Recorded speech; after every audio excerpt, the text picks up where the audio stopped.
Friends, welcome to my channel spice of life. இன்றைக்கி நம்ம சேனலில் என்ன பார்க்க போகிறோன்னா, தீபாவளினாலே 2 விஷயம் கண்டிப்பாக இருக்கும். ஒன்று வந்து புது ட்ரெஸ்ஸு, அதுக்கப்புறமா சூப்பரான பலகாரங்கள். அப்படி நம்ம செய்கிற பலகாரத்தில் முக்கியமான பலகாரம் வந்து முறுக்கு. ஸோ அந்த முறுக்கை வந்து எப்படி ரொம்ப சிம்பிளாக ரொம்ப ஈஸியாக செய்யறதுன்றது தான் இந்த வீடியோவில் நீங்கள் பார்க்க போகிறீங்க. வாங்க வீடியோக்குள்ளே போகலாம். 1 கப் உளுந்து எடுத்திருக்கேன். அதே கப்பில் ஒரு 3 கப் தண்ணி ஊற்றிக்கலாம். எந்த கப்பில் நம்ம உளுந்து அளக்குறோமோ அதே கப்புக்கு 3 கப் தண்ணி. இது வந்து நான் கொஞ்சோண்டு தான் செய்ய போகிறேன், அதனால் கொஞ்சம் உளுந்து தான் எடுத்திருக்கேன். அதுக்கப்புறமா ஸ்டவ் ஆன் பண்ணி குக்கரை அடுப்பில் வச்சுக்கலாம்.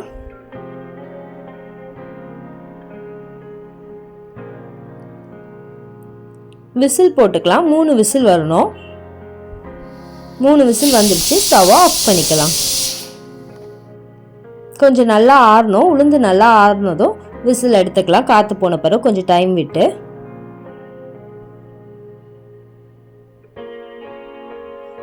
உளுந்து வந்து நல்லா வெந்திருக்கும். இப்போ அதை வந்து நல்லா ஆறின பிறகு மிக்சி ஜாரில் போட்டு அரைச்சிக்கோங்க. சூடாக போட்டு அரைச்சிடாதீங்க. ஸோ நல்லா உளுந்து வந்து ஆறின பிறகு மிக்சி ஜாரில் போட்டு அரைச்சிக்கலாம். உளுந்தில் தண்ணி இருந்ததுன்னா அதே தண்ணியை ஊற்றிக்கலாம். எனக்கு உளுந்தில் தண்ணி இல்லாதனால நான் எந்த கப்பில் உளுந்து அளந்தனோ அதே கப்புக்கு 1 கிளாஸ் தண்ணி ஊற்றி அரைச்சிக்கிறேன். நல்லா சாஃப்டாக அரைச்சி எடுத்துக்கலாம். இப்போ உளுந்தை நல்லா அரைச்சி எடுத்தாச்சு. நெக்ஸ்ட்டு வந்துட்டு அரிசி அளந்து எடுத்துக்கலாம்.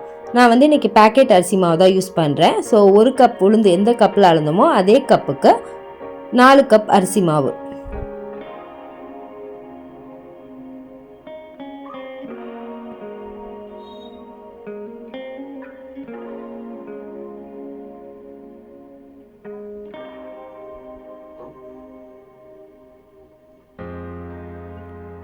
அது கூட கொஞ்சம் சீரகம், கொஞ்சம் பெப்பர், கொஞ்சமாக மிளகுத்தூள், அதுக்கப்புறம் கருப்பு எள்ளு கொஞ்சம் போட்டுக்கிறேன். அதுக்கப்புறம் பெருங்காயத்தூள் எல்லாமே கொஞ்சம் கொஞ்சம் ஆட் பண்ணிக்கிறேன். அப்புறம் கொஞ்சம் உப்பு. இதெல்லாம் போட்டு நல்லா மிக்ஸ் பண்ணிக்கலாம்.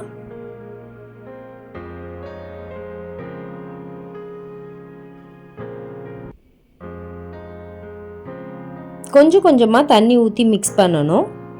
நிறையா தண்ணி ஊற்றிடக்கூடாது, அப்புறம் மாவு வந்து தண்ணி ஆகிடும். நான் வந்து உளுந்து கழுவின மிக்சி ஜார்லேயே தண்ணி ஊற்றி வச்சுருக்கேன். அதே 1 கப் தண்ணி அளவு தான் ஊற்றி வச்சுருக்கேன். ஸோ அதை கொஞ்சம் கொஞ்சமாக ஊற்றணும், மொத்தமாக ஊற்றிடக்கூடாது. ஸோ அந்த நம்ம எந்த கப்பில் உளுந்து அளந்தோமோ அதே கப்பில் 1 கப் தண்ணி கொஞ்சம் கொஞ்சமாக ஊற்றி பசைஞ்சு எடுத்துக்கலாம்.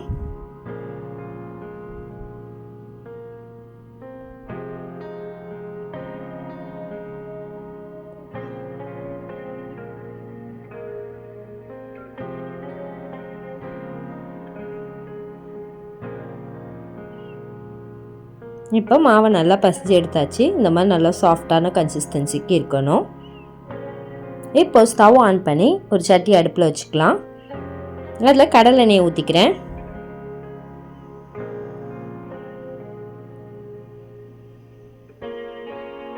நம்ம மிக்ஸ் பண்ணி வச்சுருந்த மாவை எடுத்து இந்த முறுக்கு சுற்றுற இதில் போட்டு எடுத்துக்கலாம். போட்டு ப்ரெஸ் பண்ணோன்னா முறுக்கு இந்த மாதிரி சுட முடியும். மாவு கன்சிஸ்டன்சி கரெக்டாக இருந்துச்சுன்னா உங்களுக்கு இந்த மாதிரி அழகாக வந்துடும்.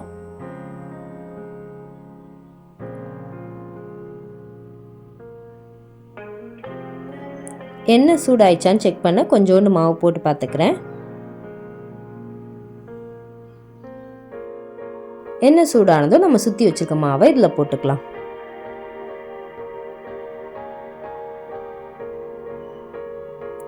அதுக்குள்ளே வந்து நமக்கு நிறைய மாவு இருக்கும். ஸோ வந்துட்டு ஒரு டைமே ஒரு 3-4 முறுக்கு நம்ம சுடுற அளவுக்கு இருக்கும். ஸோ அது எல்லாமே ஒன்றா போட்டுக்கலாம் இந்த மாதிரி.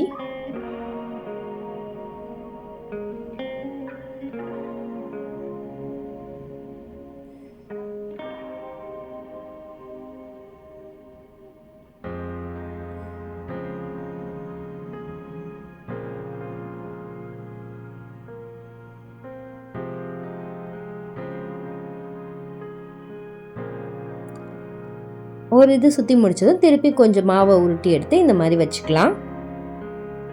அதுக்குள்ளே அந்த முறுக்கு வேகட்டும். இங்கே நம்ம சுற்றி வச்சுக்கலாம். அந்த முறுக்கு வெந்ததும் இதை போட்டுக்கலாம்.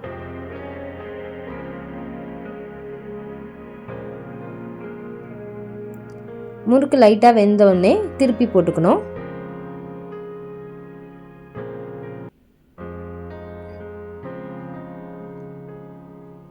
அந்த சலசலப்பு கொஞ்சம் அடங்கினோடனே முறுக்கு வெந்துருச்சுன்னு அர்த்தம். நம்ம அப்புறம் முறுக்கு எடுத்துக்கலாம்.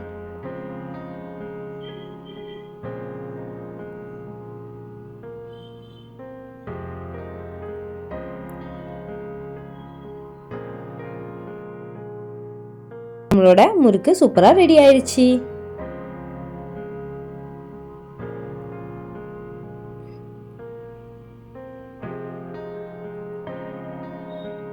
இதே மாதிரி நம்ம வச்சிருக்க மாவு எல்லாத்தையுமே போட்டு எடுத்துக்கலாம்.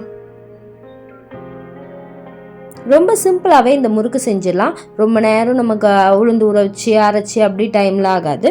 ரொம்ப சிம்பிளாக நம்ம நினச்ச உடனே டக்குன்னு போட்டுடலாம். டேஸ்ட்டுமே சூப்பராக இருக்கும்.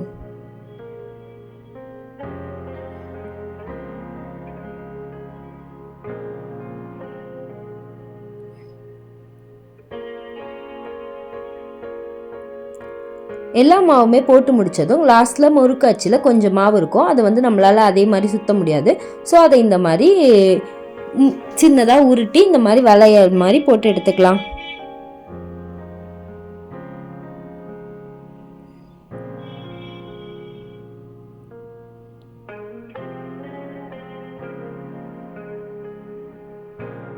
எல்லா முறுக்குமே போட்டு எடுத்தாச்சு. 200 கிராம் அரிசி மாவில் 21 முறுக்கு வந்திருக்கு. இந்த முறுக்கு எவ்வளோ கிறிஸ்பியாக இருக்குன்னு பாருங்க.